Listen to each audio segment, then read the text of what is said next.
just wrapped up here with day number 2 and our final stop for the 2019 Ohio Crop Tour on the I-71 side, the eastern leg. Joel Penorwood here with Ohio AgNet. Bart Johnson behind the camera there. He'll be joining us here in just a moment. But we're going to go through and recap our final thoughts, not only from today, but in general, our side of the crop tour. A lot of very interesting things. My goodness, variability is is the name of the game this year. As we're going down through here, we want to talk to our folks here. Brett Barton, Bill McDonald, Sam Custer. Got all their names right this time, so we'll go to them now. But guys, what an interesting year, and we all have different things to talk about, starting with Brett. You know, just in the travels the past 2 days, you know, we started out pretty strong yesterday on the east side of 71, you know, going up along the leg there. Some excellent crops, and you know, further north we go, we started seeing good crops, but we're relying on the proper rainfall and proper weather, late frost on some of those. Today, you know, we traveled south, you know, we got down into Ross County and we found corn like this, you know, like we would have found last year, you know, fully dented and or I wouldn't say fully dented, and a heck of a yield there for the farmer there. But you know, then just keep traveling around, and we got into some corn that, you know, today that at the next to last stop that was we don't know what it's going to do. You know, if they get a early October frost, it's going to be pretty bad, but if it can hold off for a little bit longer than that and he gets some proper rains, you know, he's got some pretty good yield potential there. So I mean, it's all going to rely on the weather and everything else for these guys. Probably one of the things that's really intrigued me is the job that Ohio State, Mark Laux in particular, has done getting the word out about weed control. On this trip, we've seen a lot of fields, we've been in a lot of corn, we've been in a lot of beans, and we just don't see the weed pressure.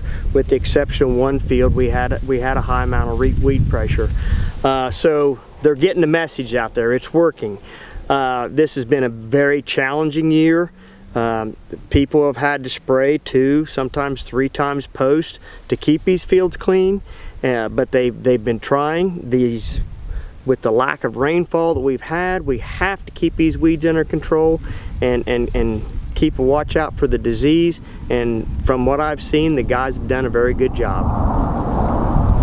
So I want to visit with you a little bit about what we have coming up here in the next few weeks. Is an opportunity for everyone to go out and scout those late planted soybeans. Today especially, we started to see some frog eye really show up. Remember Ann Dorance's recommendations. When you get a lesion every 25 feet or less in a foot of row, you're risking about 30% of your yield on those soybeans. So take a look at those. The payback is pretty quick on that, on an application. Another thing I think we need to think about this winter as we look at seed selection is to maybe visit with your seed supplier about earworm protection.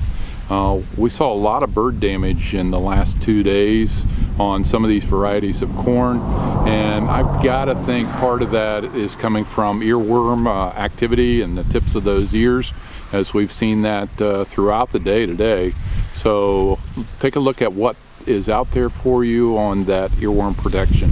And finally, I'd say thank you to Ohio AgNet, Country Journal, Bart, for all you do for Ohio agriculture. Thank you. So to wrap this up, we've driven almost 600 miles in 2 days, hit a bunch of different corn fields and bean fields, and we've made our best guess. We've had some input online that, you know, our yields are too high. Well, what people need to realize, we're measuring potential.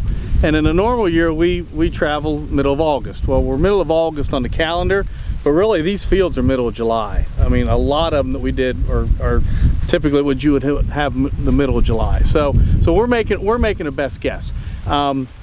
Plenty of rainfall, a late frost. I'll bet you our guesses are going to be, you know, pretty close. There's a lot of potential out there, but at the end of the day, early frost, or if we continue to stay dry, we're getting some hit and miss rains, but if we get dry, then yeah, we're not going to have near the crop that we've predicted. So you know, a lot of interesting stuff, and all of this is, you know, thanks to AgroLiquid for sponsoring us. AgroLiquid, moving you closer to your target.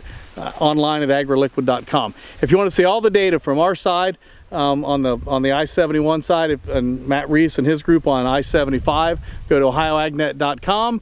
Just search crop tour, and you can see what we've seen in the last couple days. So appreciate you joining us, and here's to a safe and late fall. There are a lot of steps to having a perfect season. Don't let your fertilizer plan be the step that trips you up.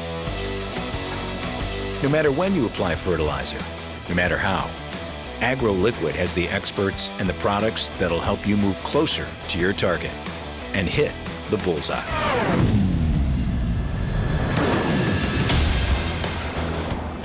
AgroLiquid moves you closer to your target